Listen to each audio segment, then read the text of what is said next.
1년 정도 수사를 한 공수처의 지금까지 성적표를 보면 초라한 수준입니다. 이미 수사력 부족과 편향 수사 같은 논란이 불거진 지 오래인데 최근 민간 사찰 의혹이 불거지면서 처장 사퇴와 공수처 폐지론까지 고개를 들었습니다. 공수처 내부 분위기는 출범 이후 가장 안 좋을 수밖에 없어 보입니다. 오늘의 포커스는 최민식 기자가 끝없이 추락하는 공수처에 맞춰봤습니다. 올해 1월 논란 속에 출범한 공수처. 정치적 중립성과 독립성을 철저히 지키고 고위공직자의 비리를 성역 없이 수사함으로써 공정한 수사를 실천해야 할 것입니다.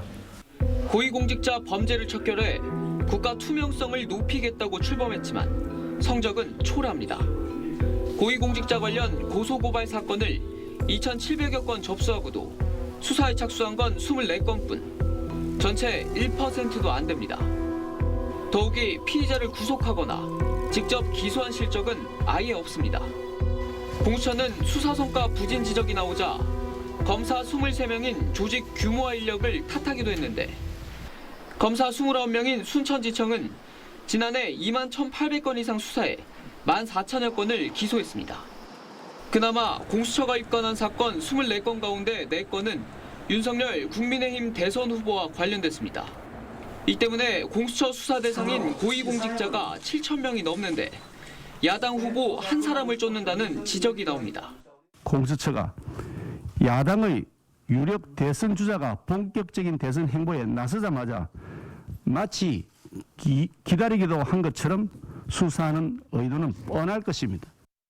공수처가 손대는 사건마다 정권 감싸기 등 논란에 휩싸이기 일쑤이고 이성윤 중앙지검장이 과천의 한 주차장에서 공수처장 관용차를 타고 이동해 위법 압수수색과 인권 침해 수사, 하청 감찰 등 연일 논란의 중심에 서며 수사 동력은 크게 떨어졌다는 평가가 나옵니다. 최근엔 언론인과 정치인, 일반인을 상대로 불법 사찰했다는 의혹까지 터지면서 크게 곤혹스러운 상황입니다.